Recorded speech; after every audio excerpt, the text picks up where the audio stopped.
Olá, Miguel. Muito Bom dia então. obrigado pela tua participação nestas nossas conversas sobre o efeito do Covid.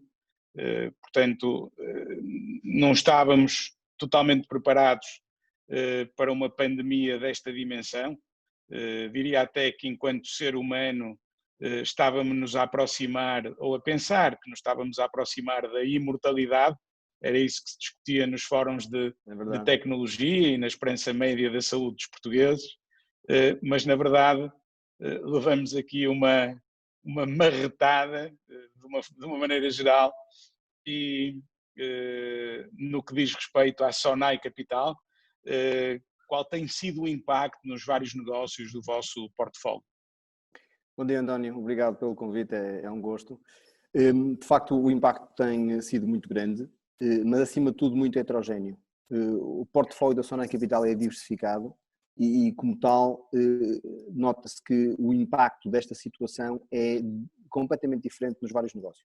Desde logo porque temos alguns negócios que são ligados a cliente final, negócios B2C, de serviços ainda por cima, que foram extremamente impactados, com destaque para a hotelaria e para o fitness, as nossas cadeias de health clubs. De tal forma que, nestes dois casos, as nossas atividades foram totalmente interrompidas. Só estamos agora a retomar a atividade de hotelaria, já abrimos uma primeira unidade e vamos progressivamente abrir as próximas unidades. Mesmo que numa fase inicial isso não seja rentável, enfim, nós temos mesmo que abrir para começar a desencadear a atividade. E no fitness estamos a aguardar a definição do governo, estamos já completamente preparados para retomar a atividade, mas aguardamos indicações do governo sobre a data em que nos é permitido abrir novamente os clubes, com todas as condições de segurança para colaboradores e clientes, mas aguardamos essa indicação. Por outro lado, noutras áreas de negócio, os impactos são menos imediatos e são de diferente índole. No que é o nosso negócio mais industrial, nós fabricamos máquinas, equipamentos para a indústria, exportador, uma atividade exportadora, o impacto tem que ver com uma quebra de encomendas por atraso, por adiamento de decisões de investimento dos nossos clientes.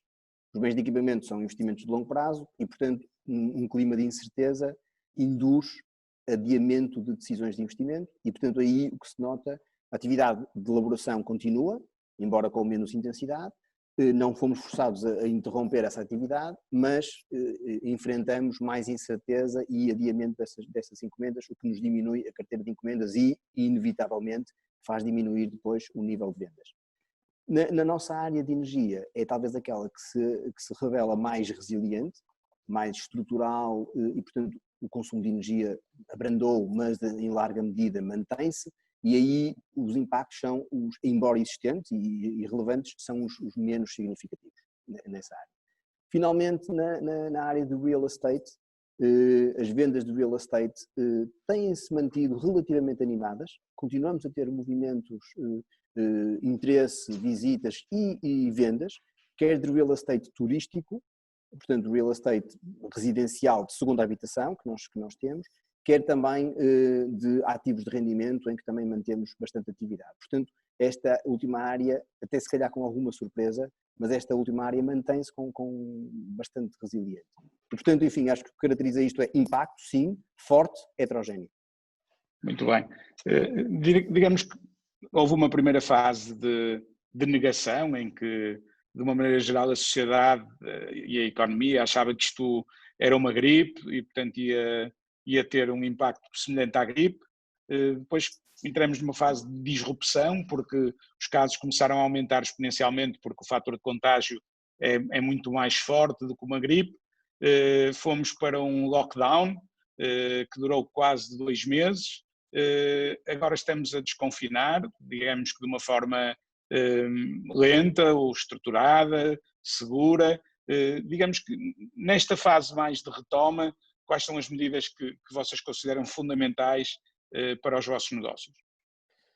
António, eu tenho uma opinião que esperar ou pensar que esta situação se vai resolver apenas quando tivermos uma vacina ou um tratamento eficaz, enfim, que só a resolução do ponto de vista de saúde pública completa e total é que é a resposta para a saída da crise, parece-me perigoso parece-me demasiadamente incerto.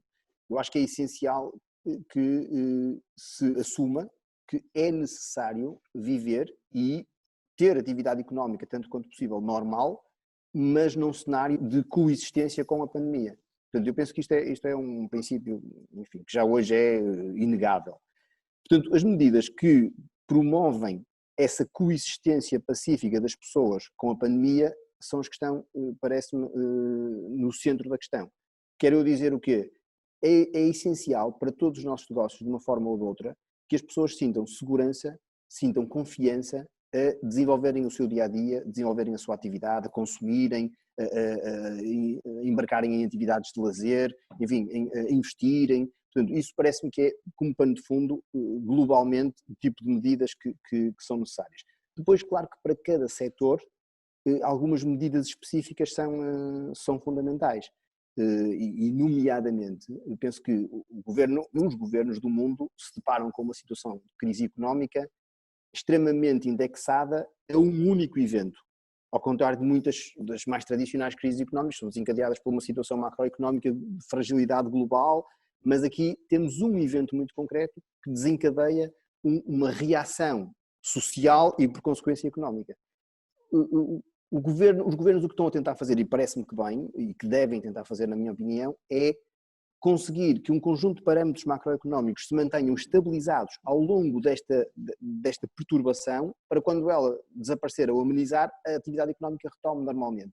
Os parâmetros são aqueles tradicionais, é a existência de liquidez, é acesso a crédito, é o nível de emprego ou de desemprego, e, portanto, por consequência, o nível de falências ou de solvabilidade das empresas. Portanto, eu penso que as medidas globalmente terão que ir atrás destas, de manter, ainda que de forma temporária, estas variáveis em níveis saudáveis, para que a atividade quase que esteja congelada, sem se desmanchar, vamos dizer assim, sem haver um efeito cascata, para quando a situação se normalizar, as coisas poderem retomar rapidamente. Parece-me que isto é o tema fulcral. Certo. Num cenário, digamos, num portfólio tão diversificado como o vosso, que cenários é que vocês planeiam para as próximas semanas, e tendo em conta o que acabaste de descrever, deste convívio, não é? Com o Covid, porque isso é de facto certo. Uma inevitabilidade. Não é? Claro, nós temos algumas áreas de negócio em que convive é a mesma palavra certa. Por exemplo, eu garantir a clientes de uma unidade hoteleira ou de um resort de sol e praia que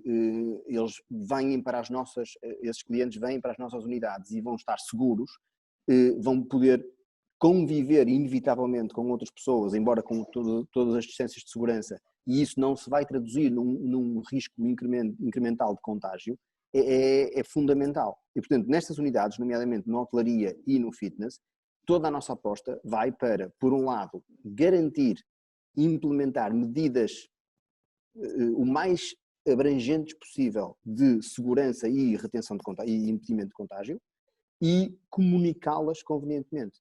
Porque é igualmente importante que as pessoas estejam em segurança e que se sintam em segurança.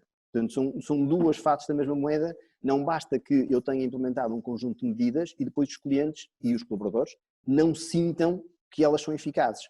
Portanto, estamos a atuar nestas duas vertentes, não só implementar as medidas que garantem a segurança, como comunicá-las convenientemente e em antecipação.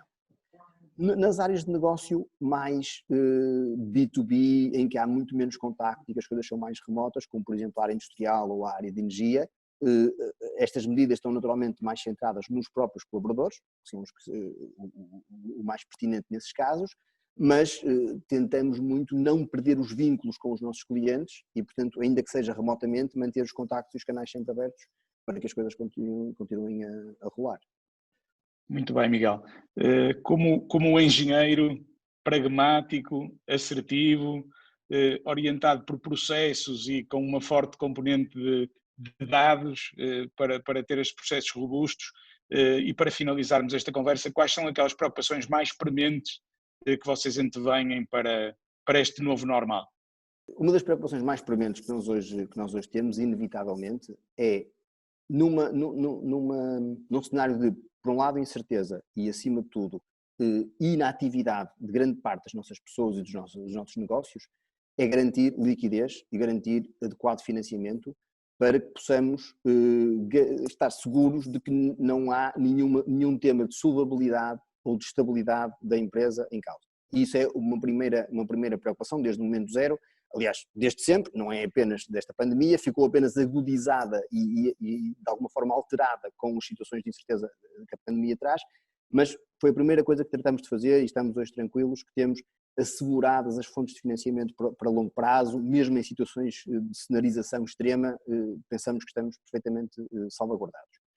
Depois, um segundo nível é um nível mais oportunístico, isto é, nestas alturas também é o momento em que se fazem os melhores investimentos, ou potencialmente os melhores investimentos, em que se fazem movimentos mais disruptivos e, portanto, nós, assegurada a estabilidade e a certeza do correto funding para as nossas atividades, também temos que cuidar de olhar para oportunidades de investimento que possam ser disputadas por esta situação.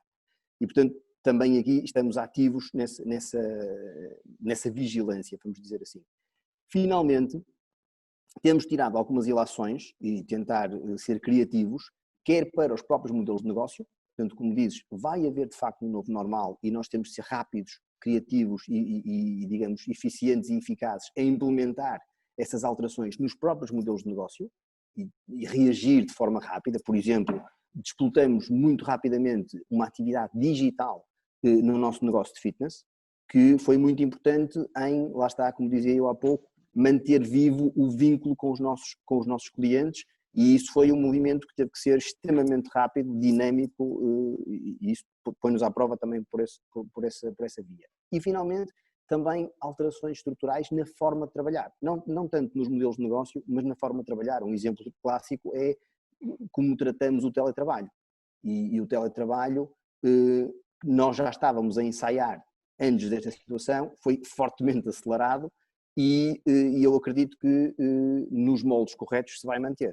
Eu não acho que seja possível ter colaboradores que nunca vão à empresa, isso cria um desapego e um menor engagement dos colaboradores com a organização, mas incluir momentos de afastamento parece muito, muito relevante e muito benéfico. Muito bem, Miguel. Uma boa retoma, uma boa recuperação e depois uma reimaginação, reinvenção de algumas das atividades. Miguel, obrigado, muito obrigado por esta pequena conversa e mantenhamos-nos seguros, que é o mais importante, mas como dizes e bem, com confiança, e é isso que precisamos transmitir, digamos, a todos aqueles que nos rodeiam, quer em termos sociais, quer em termos económicos. Obrigado, Miguel. Obrigado, António, foi um prazer, um gosto. Fica bem, obrigado.